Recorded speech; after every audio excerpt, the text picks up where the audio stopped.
Okay, we're live. I was just wrapping up, well, I was just about to hit the live button, and then my dad phoned me, and I've been helping him with some live streaming that he's needing to do. He's a minister, and so suddenly we're not gathering at the church building, and so he's learning how to do sermons online, and so that's been a challenge. So I get to, it's so exciting for me because I'm all set up to help him with that, and it's kind of fun. And here I am live streaming for you today. I came into the studio this morning, and we're days in here to self-isolation, uh, figuring out what life looks like with this whole idea of social distancing. Our community, our province, our country is recommending people stay home, really minimize human contact, and that is not something I ever thought we'd have to do, hey? And I'm so glad that we're in an era where we have the internet so that we might be minimizing social contact, and yet we also have more social contact than ever before. That's pretty amazing. We get to share jokes online. It was funny, I saw a thing, a lot of people are watching the same TV shows on Netflix, and so where everybody's talking about that. The conversations we're having as people, I just think that's pretty cool. And I get to open my studio and invite you in with no worry about spreading any kind of virus because we're doing it here on the internet. So welcome. A number of you are here from my Fearless Artist community, where I teach often frequent live lessons there actually, and we share our work and learn together. And a bunch of you are here from my Angela Fair watercolor workshop, which is my public Facebook group. And wherever you're here from, we're all in this together. And we're here also because we love watercolor. And I'm not really painting this morning. I came into the studio and it's a little bit, this is where I get to move the camera around. It's a little bit of a disaster area. This is my work surface where I video. You can see the bright light there, and that's where the camera's mounted. And down below where I paint. And I've got some paper I was testing out. This is from Awagami Factory. It's a bamboo and mulberry watercolor paper. So I'm going to get to know that paper a little bit before I do a live stream and tell you all about it. And I'm testing out a crazy idea. This is with Daniel Smith, transparent watercolor ground. I wondered if the transparent ground would make a good, like an acrylic skin, where you can peel it off of this plastic surface. It's not looking good, to tell you the truth, so I might have to do something else, but I'm giving it a try. And then I thought I'd also just kind of do some studio tidying, and you can kind of see what I'm up to there. So let's see if we can put the camera maybe right down here for a few minutes. Yeah, that works. When we were gone for a week recently, we went to see immediate family, my husband's family in Saskatchewan. Very weird to travel when you can't stop at gas stations and well, we stop, you get gas, but you can't stay anywhere. You can't stop for a meal. And but while I was gone, I had these two brushes which I had used to apply some acrylic varnish and gel medium to some paintings that I was mounting on panel, and I left them sit in this brush cleaner for the whole week I was away. This is the Winsor & Newton brush cleaner and restorer for dried acrylic and oil color, and I just stuck it in the studio bathroom. It's a little bit fumey. It's not too bad, but it's enough that I didn't want it close by. And just let them soak. And this one is feeling quite a bit softer. I try to use old or cheap brushes anytime I'm applying varnish. And I try to rinse them really well, but I don't always do a good enough job. It can take a long time to rinse a brush clean. And so leaving these for a week has really helped. This guy feels almost completely back to normal. And this one, not quite as good, I think. I don't know if I should leave it longer. It kind of feels like my long-haired cat after a long winter. It's a little chunky deep inside the bristles. Because I only use these for varnish, it doesn't matter too much, but the cleaner they are, the more smoothly they'll spread the varnish. And so, you know, a lot of, as watercolorists, we spend less time cleaning brushes than other artists. You know, if you're in acrylic or oils, you can really see that they're spending a lot of time keeping their brushes clean and really making sure they're rinsed well. As I've been massaging this one, I'm seeing some of the white. I think there must have been white paint in this one because the water is getting pretty cloudy, or the cleaner. It was clear when I started. So, you know, we'll do that. And I'm not going to spend our entire live session cleaning a brush, massaging a brush, although it is kind of a meditative practice, you know. If you don't have a pet to pet, dog or a cat, you can just massage your paintbrush back and forth. And yeah, it's just continuing to get murky. In a bit, I'll take it to the studio bathroom and I'll just rinse it in clean water. I'll blot out the excess brush cleaner. It says non-toxic and biodegradable, water soluble. So these are good words that mean that it's a little less, you know, I can rinse this brush in the sink after I'm done here and I don't have to worry about its impact on the water system. So that's good news. We'll set that aside. Also here in my studio, oh, I have weird sticky hands now. I have, and I'm going to see if I can't get the camera to go all the way over. I got a long cord because I have this panel here and I wanted to show you. I get a lot of questions a lot of the time. There we go, that should work. I get a lot of questions about this particular aspect of my watercolor. Yeah, it's a little crooked, but I think that'll work. This thing that I do with watercolor paintings, you can see this this painting on a panel. This is watercolor paper. I mounted it on this wooden panel. I have a video about this, mounting a painting on a wood panel, here on YouTube. I mounted on the panel with the gel medium, give it a really good session of drying with a weight on it to keep it nice and flat as it dries. And then I wax it with Dorland's wax medium, which is a wax and resin compound. There's varying opinions about how good this process is for watercolor artists to do because, of course, with watercolor, we have a lot of talk about longevity, archival qualities. Just trying to get, I have a real precarious stance here. There's a lot of questions about the longevity of this process, and we don't know. I can't look down 100 years down the road, and I don't really want to. What I'm concerned about is creating paintings that are easy for people to enjoy. And I feel like with watercolor, a lot of the time when we have matted paintings, we've matted them, we framed them under glass. There's this shiny surface that covers our painting. It's a barrier between the viewer and the art and the paint and the art. And and often what we've been seeing, especially lately, is it seems like contemporary spaces really like paintings on canvas or paintings on panel.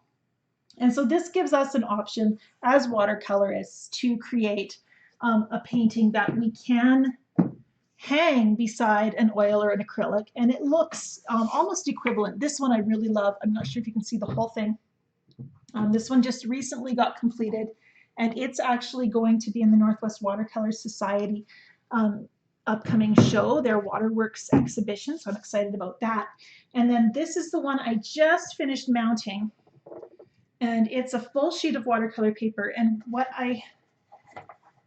and this one I left actually at home to dry under a weight. I had put it under a board and weighted it down really well so that the gel medium and the paint or paper really create a permanent bond. You don't want to make a mistake there. And I was working, this painting was on 300-pound watercolor paper. So it's that heaviest weight watercolor paper. And it's a full sheet, so it's a big commitment. So I wanted to make sure I did a really good job. I put a lot of gel medium on. I gave it a long time to dry. And it looks like it did adhere almost perfectly. I don't see any flaws, so yeah, it looks really good. The excess, there's about ½ an inch all the way around that needs to be trimmed off, so I'm going to do that right now. Nice sharp knife and a wooden board underneath my painting. And I did use a spray varnish. I use a Camar varnish to spray both sides of the paper before I mount it on the panel, as a barrier between the wood and the paper, to just help preserve this for as long as possible. Again, we don't know the long-term statistics regarding how archival this process is. The biggest obstacle that I can see would be the acids in the wood panel leaching into the paper and discoloring the paper. So I really like, but I really do trust that the gloss medium, the gel medium that I use, this is the extra heavy gel from Golden. I actually prefer the heavy gel because it's just a little bit easier to work with. It's not quite as thick. And I do trust that that does help create that barrier, but that layer of varnish doesn't hurt either. And I'm also looking at, Golden makes a UV spray, or I don't know if it's a spray actually, but they make a UV sealer that I'm looking at trying out as well. So right now I'm just cutting the excess paper away really carefully with my blade. Whoops, and that was a little crooked. That one was cut, it just needed one little edge to be released. So now that that edge is all trimmed up, the next step is going to be just tidying up this edge. If my knife slipped at all, or if it didn't cut perfectly smooth, I might be seeing a little roughness here. So I have a sandpaper block somewhere. And probably time to buy a new one. Actually, a little nail file works too. And I'm just going to sand real quick to smooth out that edge.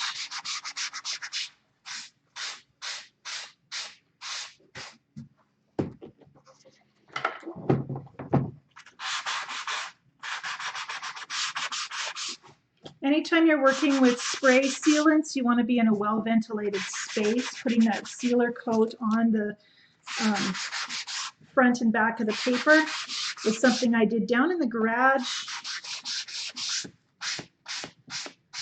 I got in trouble for doing it on my deck because I wasn't putting down a layer of plastic or anything. I was just spraying over top of like there's a linoleum, a special weatherproof linoleum on my studio deck, and it was unfortunately the spray was actually leaving a mark, just like if you'd use spray paint and you have that overspray, the varnish was doing that as well. So when my husband saw that, I got in trouble, and so now I'm using it. Now I use the garage and put paper down, and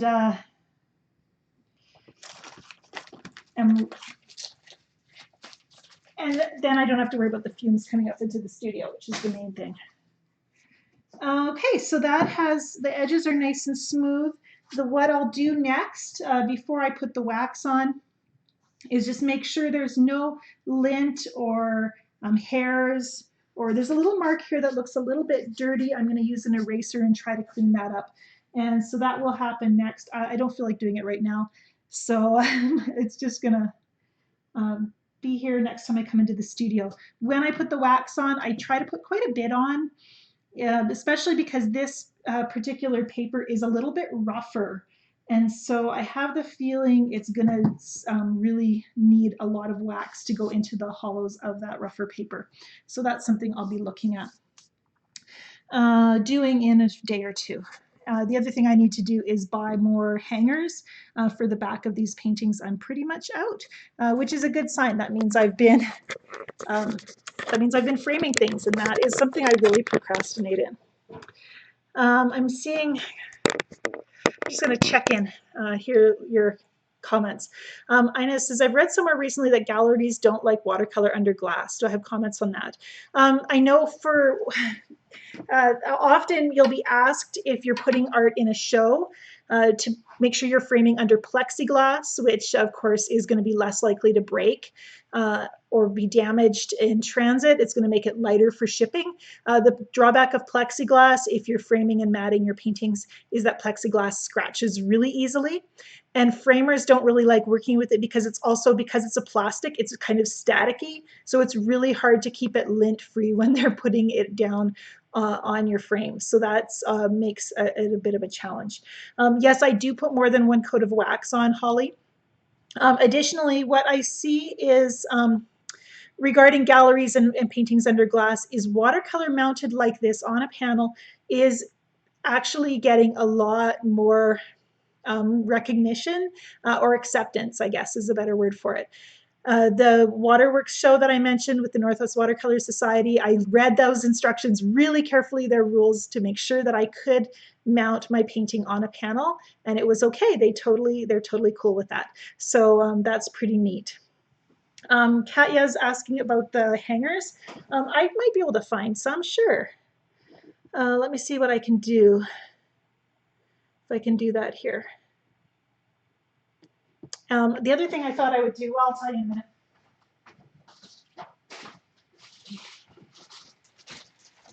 So I thought that I had bought enough of these hangers to do 50 paintings, but I'm actually down to my last two, or my last one, because of course they come in pairs. And these I ordered from Opus Art Supplies. They're just a little, I think you can see that there. This gets screwed onto one on each side, of course, of the painting. Ta-da, there we go. If I just arrange them correctly, I will have new glasses, but everything's backwards, so I'm not good at it. And then they get screwed on. That's my weirdness when I'm alone in the studio. So then they get screwed on, and then I just use wire to hang. So one thing I try to do is not put the hangers down too low. I will demonstrate.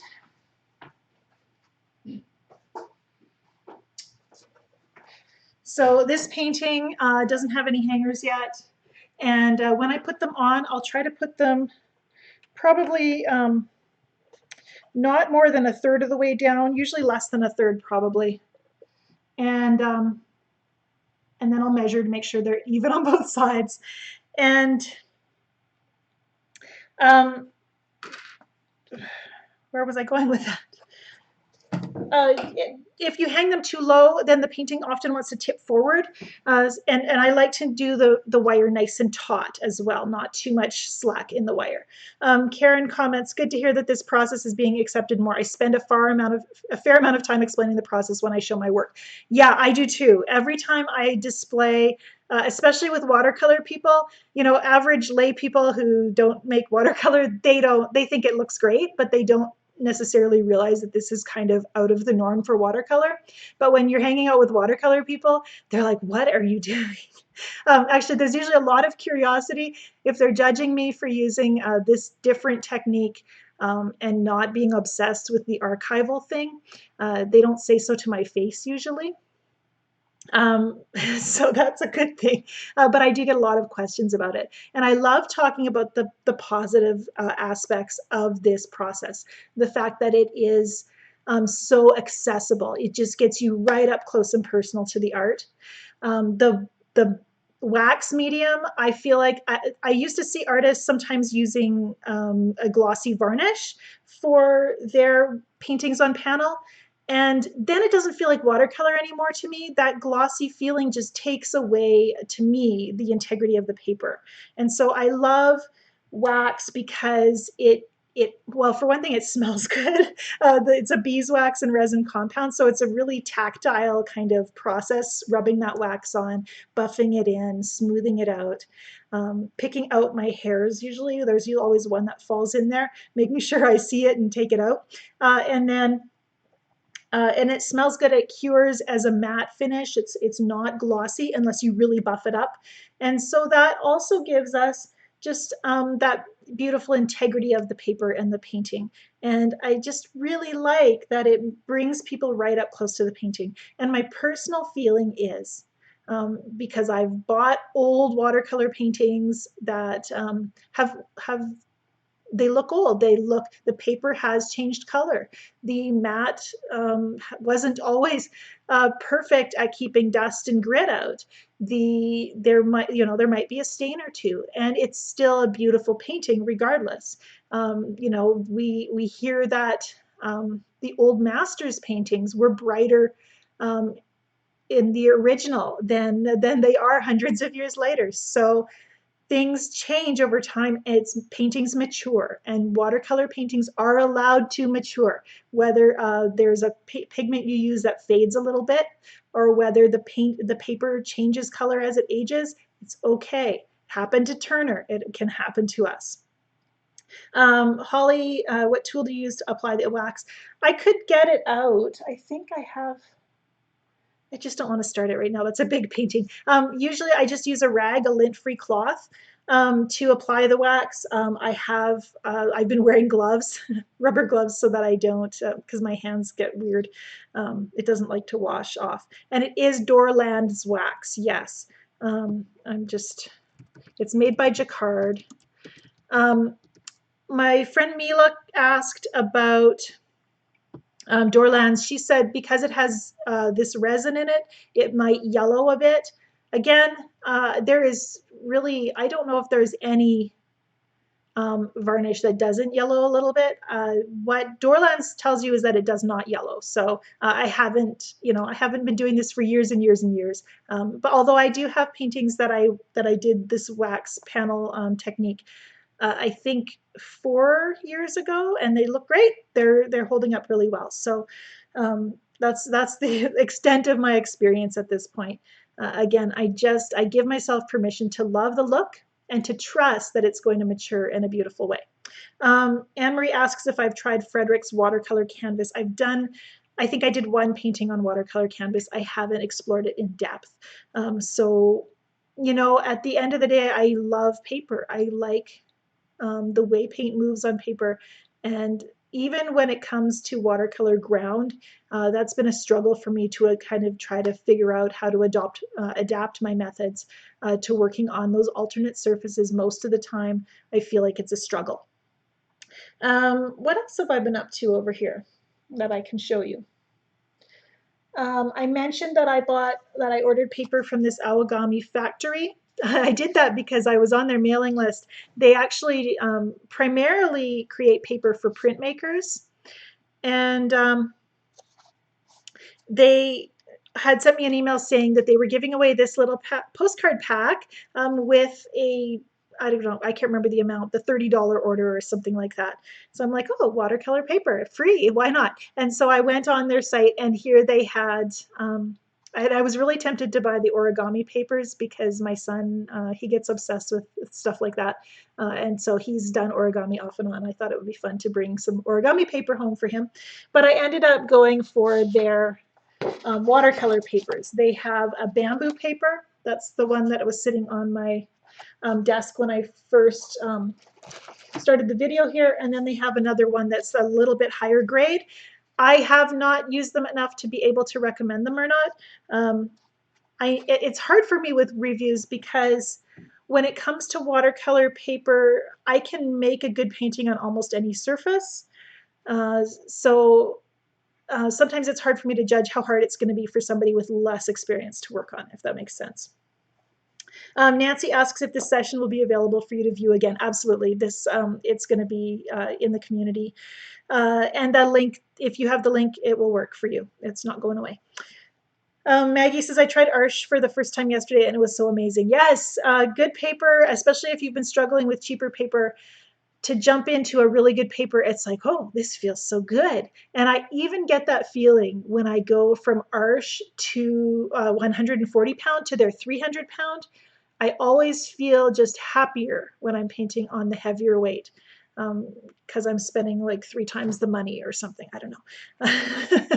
I don't know what it is, but I always think I have champagne tastes. Um, let's root around my studio a little bit since we're hanging out. I might as well show you all my deep dark secrets. I'm just gonna move so that I can turn the camera around, and I'll show you my little shopping cart. So I'm gonna bring my tripod with me because that might help me here. It's a little bit of a challenge working with this little webcam and getting it to fit, uh, to just move around, look around the studio here. But we're making it work.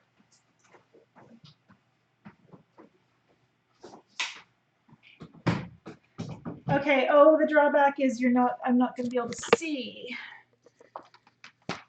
Bear with me. I know it's dizzying here. And now you're looking out the window at all the snow. It's ridiculously snowing. My husband and I are going skiing this afternoon. We might as well take advantage of this snowy weather. Let's see if that works. Oh yeah, you can see my shopping cart. I'm gonna point it down a little bit more. Try not to disconnect myself. Okay, so this is my shopping cart, and I've been throwing paintings in here just kind of if I'm not ready to file them away yet, because it's figuring out where to put paintings is always difficult. You might remember this one from my Celebrating Winter course. This was a photo that Nandini sent in, and this was a bigger version. I did a small version on the course.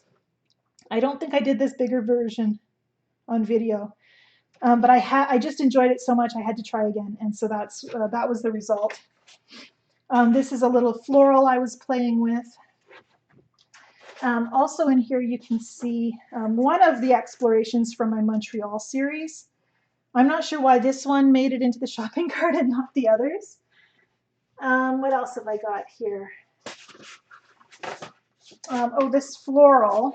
I struggle with these florals, to tell you the truth. This is something where I know I can paint a pretty floral like this anytime I feel like, but it just, my inner artist wants more, wants to do more, and it feels like taking an easy road or something for me.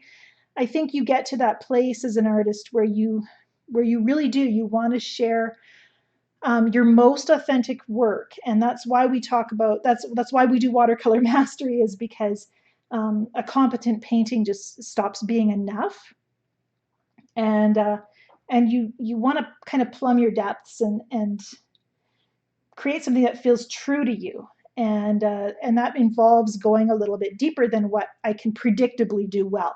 And I think that's it's fun to do these. It's relaxing. It's therapeutic. I should do some in this time of uncertainty, but I'm also going to be aware that um, it's kind of it's a game a little bit, and yet I also want to make time to put more into my work. And a lot of times that happens when I'm willing to surprise myself, and I think that's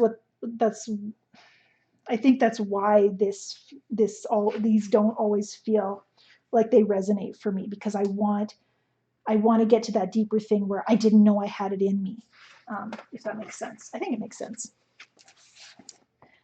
These, okay, this is from my Celebrating Winter course that we did over Christmas. There's a winter bundle on my website that you can use to see these. But also, if you're a member of the Fearless Artist community, it's part of your membership package that you have access to all of these lessons. This was such a fun course to do. We did it as live sessions, which was something that was brand new. And we did several live sessions each day for several days, and came up with some really nice kind of greeting card size paintings. And I think small paintings are a really good way to learn. And this is a view that I should actually go check out today. It's just down the road from my house, about a mile from home. We come around the corner of this little back road, and there's this little tumble down barn. And I showed my kids this picture, and they had no idea where it was. But I walk that road every week for sure, so it was very familiar to me. And this one was just kind of a little bit abstract, and there's a little bit of silver ink in there that's really pretty. Um, this one, it's got a lot of not enoughness to it. It feels like it needs more. Um, and this one was really, I really like it. I don't know why, but I love it. This is a view from the end of my driveway. So, you know, it's funny because when I show you my paintings, I get to show you my home. I get to show you my world.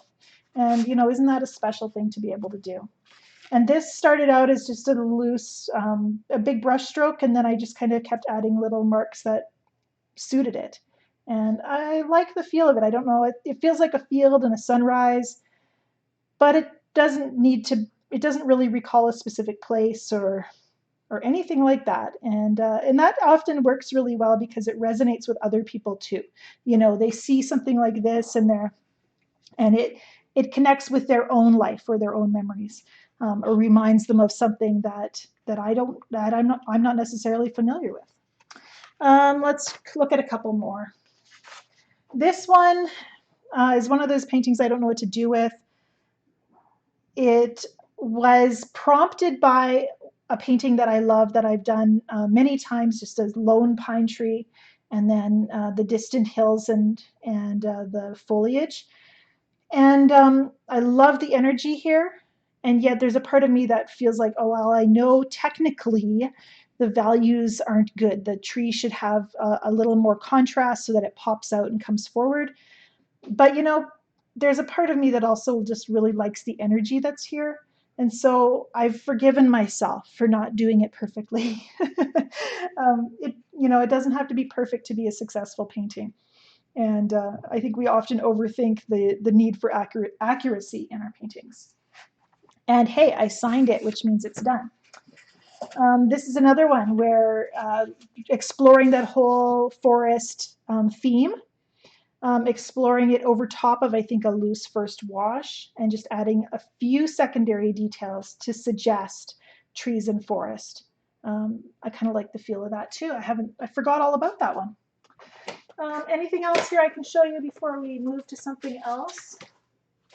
I'm not even 100% sure you can see me very well because I can't see my computer screen. This one is another one I forgot. It's painted on indigo art paper, so it's got a lot of texture to it. And the colors are not really true to life, but the feeling looks like, well, actually I can show you. It looks like my window. It looks like my view out my window, and that's probably going to just blind you. But right out my window there's distant hills, there's forest, and it just feels like home. And so yeah, I'm gonna just move this, there we go, back, and you can ask me any kind of questions that you want. Come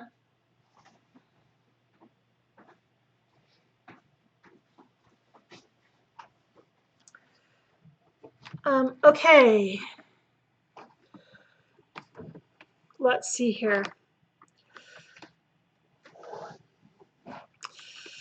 Yeah, we are starting Watercolor Mastery tomorrow. Maggie, you're excited about it. I'm excited about it too. It's also terrifying for me because there's a lot of pressure. I know expectations are high, fears are high, anxieties that you're not ready for the course. You really are. I think what we are ready for, it comes to us. And I really believe that about Watercolor Mastery. The things you're ready to hear, they're going to hit you and they're going to mean so much and help you grow. So that's something I'm really excited about. And we'll be doing a live session specifically for Watercolor Mastery students tomorrow, just to kick off the course and help you to figure out where to focus your energy as you go through the first week of the course. Kathy asks where I got a shopping cart. I did not steal it from the grocery store. That's a little vintage shopping cart. I think I paid $30 for it at an antique store, and I was so happy. And my husband thought it was just crazy. Why do you want a shopping cart? And it's been very, very useful. Andrea, you're asking about Robax palettes, and I'd love to talk about my Robax palette. The one I have, we'll just whiz over and look at it. That guy, you'll see it a lot because it's so beautiful that it ends up in a lot of my photographs when I'm sharing like promotional images and stuff. And it's because I love it. It's got a carousel, so it rotates. This particular palette is the 64 well 18-inch diameter palette.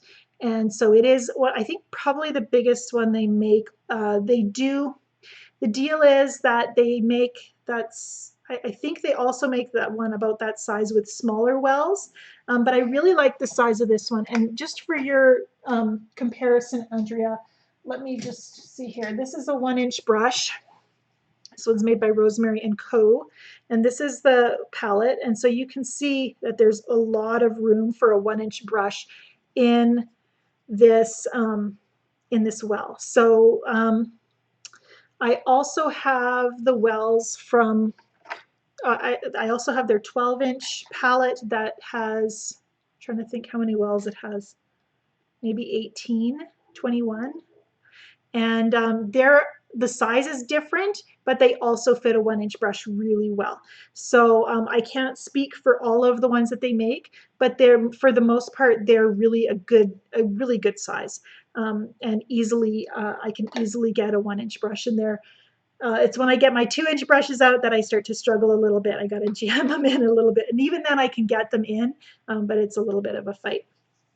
So so there's that. One thing I really like about the Robax palette is, and I've talked about this before, but with the palette, it can be really hard to differentiate the different colors, especially the darker colors. You know, they all look the same right here. But when I'm painting, what I generally do is I'll start painting, I'll grab maybe a blue and I'll pull it right out of the palette. And then when I go to pick my next color, I'll pull it out of the palette. And then I'll just set them beside my work surface. And that gives me the ability then to know which colors I've already chosen. And so I always draw from them first. So I get to work. I was talking about you, Nandini. I'm glad you just joined us. As I'm working, if I already have pulled a blue out of my palette, I try not to choose another blue unless I can really see it in my head. There's no rules. We get to do whatever we want. I can work with 25 colors in one painting if I want to, but a lot of times I like to just have, maybe 4 to 6 different colors in my painting.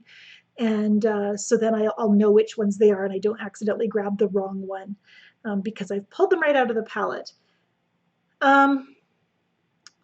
What else? What else can we chat about here today? The Reeves palette that I sometimes use. You're saying all the usual resources are out of stock. Is it no longer available? That's a good question. Nancy, I need to do some research on that because the original palette that I had was not a Reeves palette. The very first one that I ever had, it has Chinese writing on it, and I think like an LG or something, LE, and that was all that I could see for identifying marks. So it was a really, really, really generic palette, and I started recommending the Reeves one because it was almost identical. So I really think that it's got to be in production somewhere, but it might be a good idea to figure out another resource for that because that's the one I used for many years. When I teach beginner classes here in my community, I just go to the dollar store and they have a nice little palette. I'll show it to you. I'll go get it.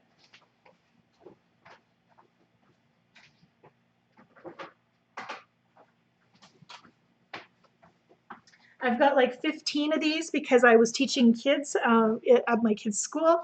And so I have this little, it's just an oval palette. And it's a little different than the Reeves. It doesn't hold quite as many colors. And the wells are a little bit deeper than the Reeves palette.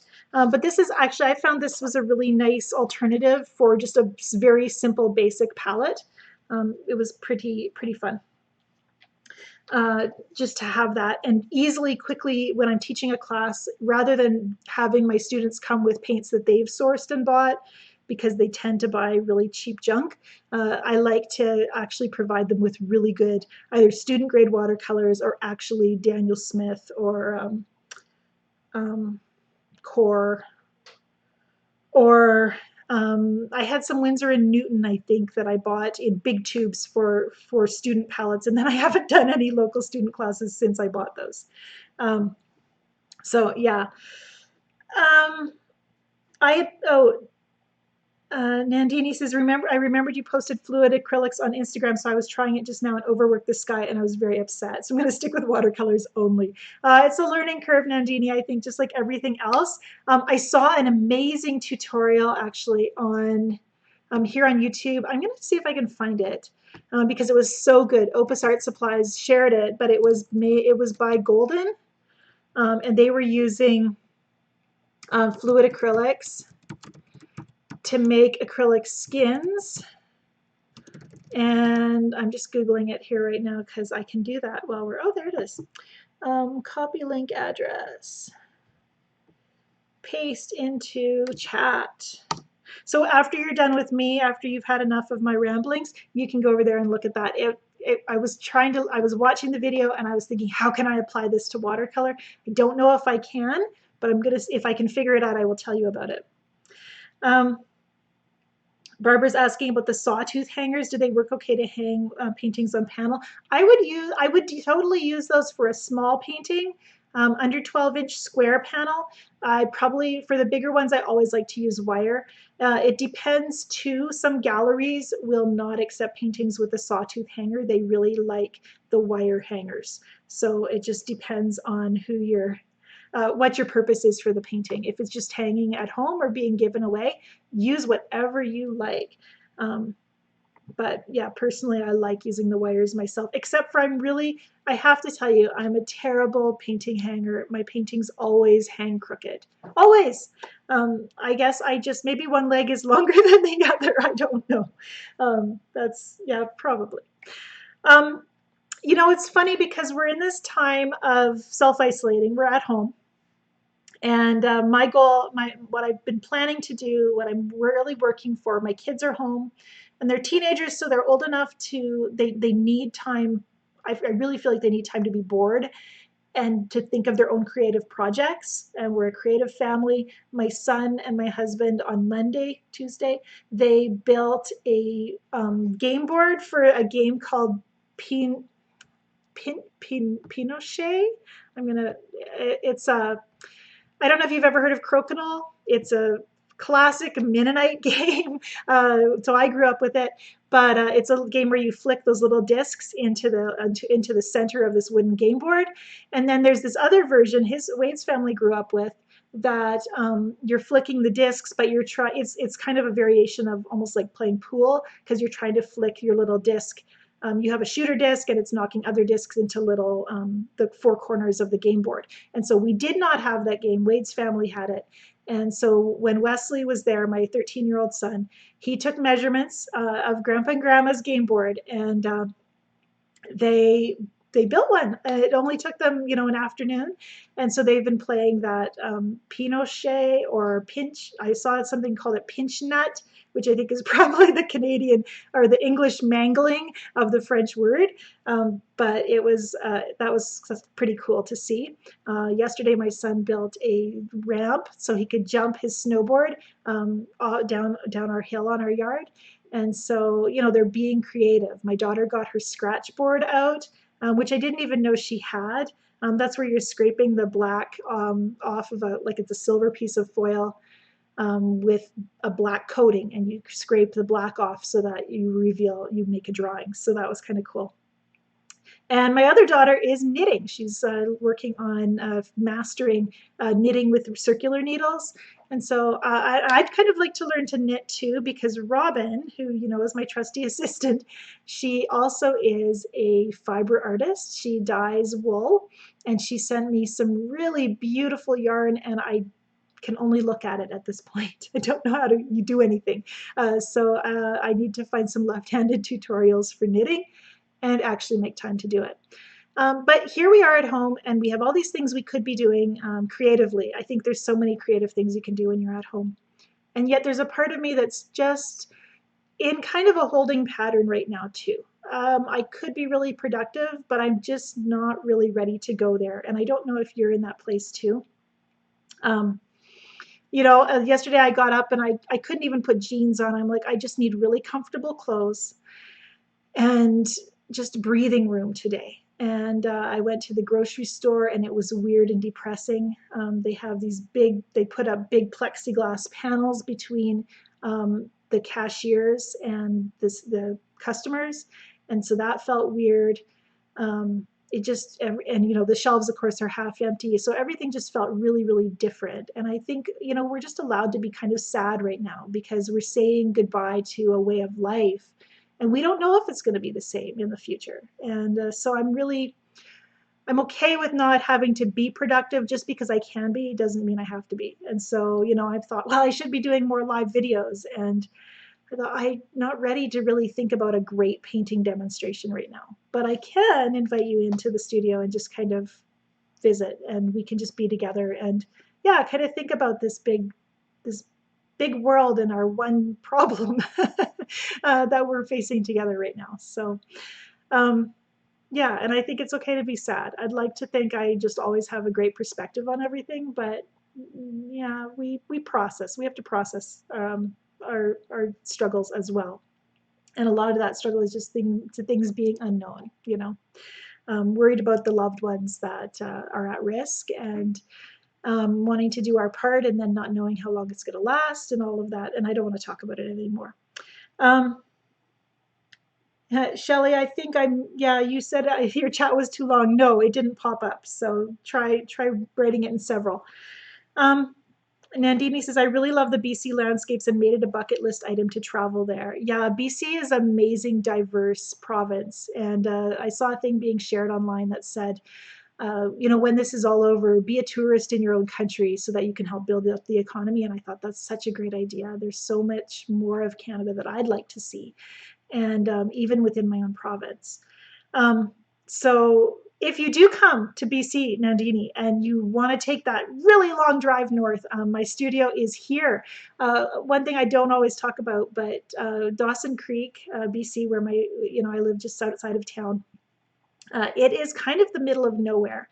Our one claim to fame is that we are mile zero of the Alaska Highway. So we are the very first mile of this iconic highway that was built during World War II by the US Army. They built it in 2 years, and it's like, I don't know, like 1,000 miles or 1,200 miles of through really rough terrain in the north.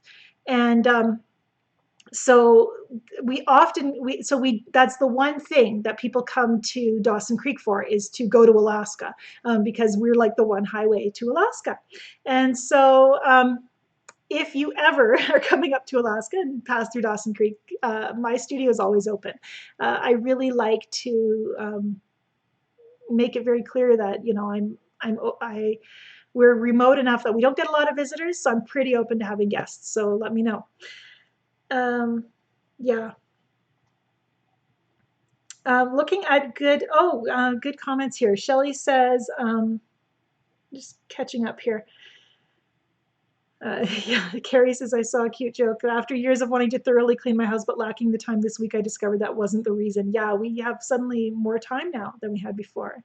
And it's welcome. I think maybe my teenagers really need that kind of family downtime. Their schedules were really busy. And right now that's all released, and we can kind of spend more time together. We were playing games last night and making up parody songs, which was fun. And but anyhow, I wanted to read Shelley's comment because that's such a great idea. Shelley says, I'm looking to put together small pallets for hospital once this is all over. We are therapy training the puppy. That is awesome. I was at my physiotherapist last year, and they had a therapy dog there that was being trained, and I just thought that's such a great thing. We're seeing more service dogs all over now, and services for different kinds of needs, right? And that's pretty cool. And having painting supplies in a hospital, what a great idea! I can't tell you how often I hear from watercolor students who are housebound or bedridden for a time or long term, and are pursuing painting. And it's a challenge to paint from your bedside, but it is totally doable. And I love that people are embracing that time. Any forced inactivity is a time to be creative. Our brains are always no matter what our mobility, our brains are always craving, I think, that kind of different outlets, and we get to do that. Um, so that's pretty awesome. Um, yeah, yeah, breathing room. That's what I think so. I'm running out of things to ramble about. It's hard because you guys have great comments, but it's not the same as having a real in-person conversation, is it? But we get to, um, well, we're still here together. Today, my studio isn't any tidier. Having you here did not help me clean. But it is fun to kind of share with you what I've been up to in a little bit of a smorgasbord way, a little bit of a mishmash, because life is kind of like that.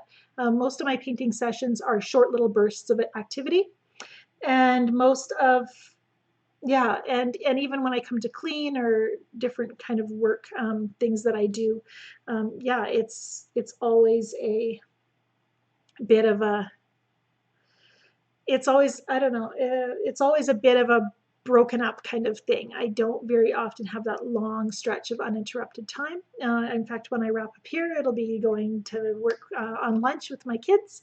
And then Wade and I are going cross country skiing. It's pretty windy, but once you get into the trees, I don't think it'll be an issue. And I'm really looking forward to enjoying that beautiful scenery out there. You might see that on my Instagram later. Shelley, you commented about the portable palette working well for you. I think that's a great idea. And you know what you should do is go onto the portable palette website.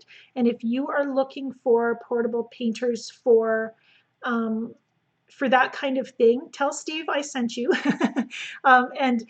And ask him about if he'd be willing to maybe give you a discount or something for if for your purpose. If you're doing if you're putting together palettes for use in a hospital, he's a great guy. He might be very willing to help you out there.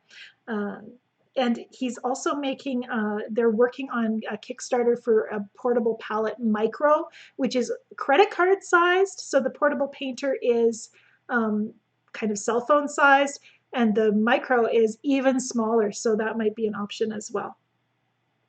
So yeah, just go ask him. Tell him I sent you. He's a great guy.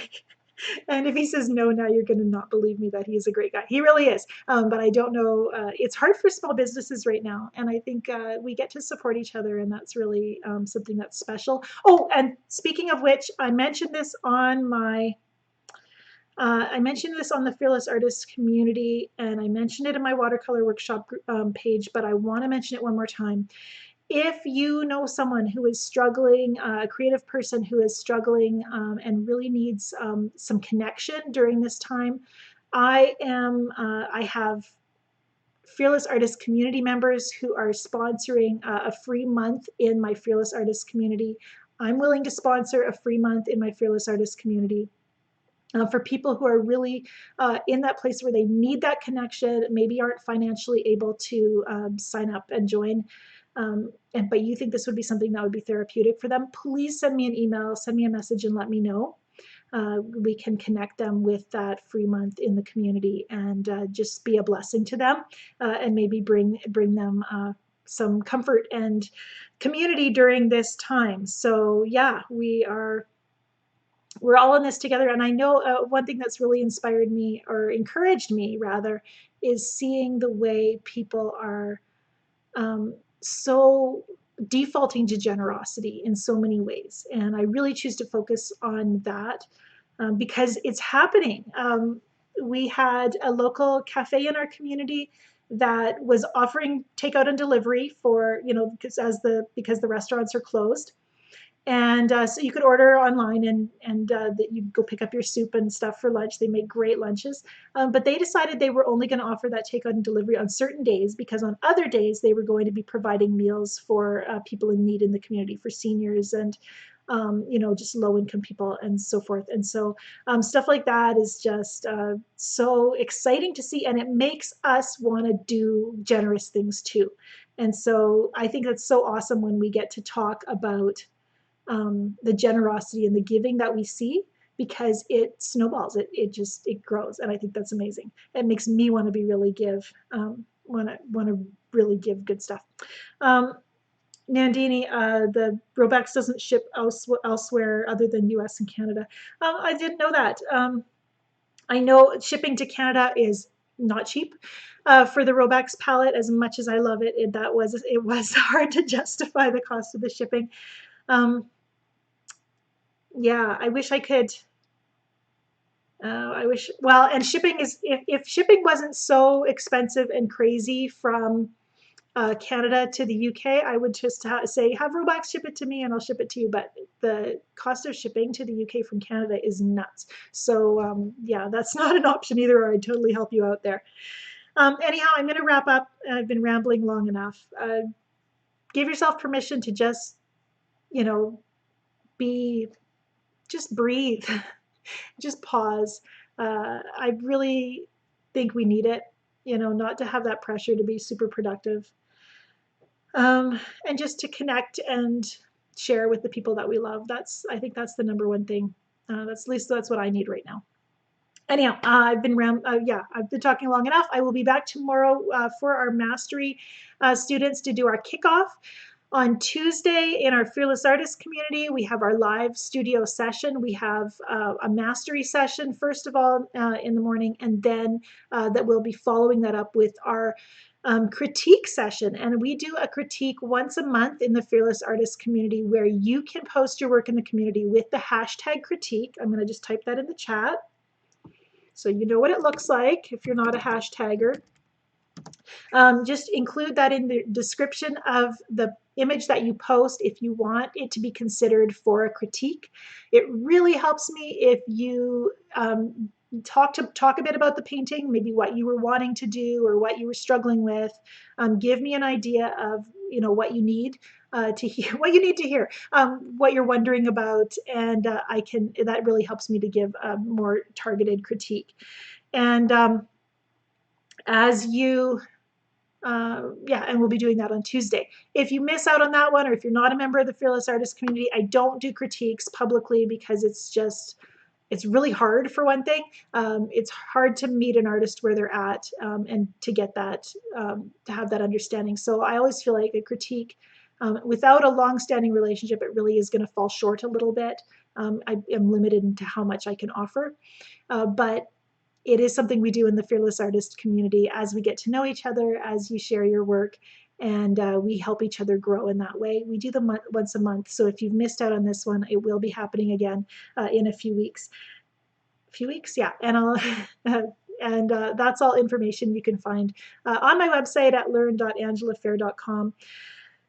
We've had a really it's been helpful for me to visit with you today. Sometimes I hold back from doing this kind of conversational video because I always think, oh, people just want to see me paint. But it's this is a relationship building thing. This is that reminder that we're learning together, and there's more to watercolor than just putting paint on paper. All those little bits of knowledge, learning how to mount your paintings, and thinking about framing and palettes and all that stuff. It's fun to talk about too. And even just sharing a little bit about how paintings develop and what they mean to me. It was really helpful for me to be able to talk about that today. So thank you for joining me for that. And I'll see you again very soon. Bye.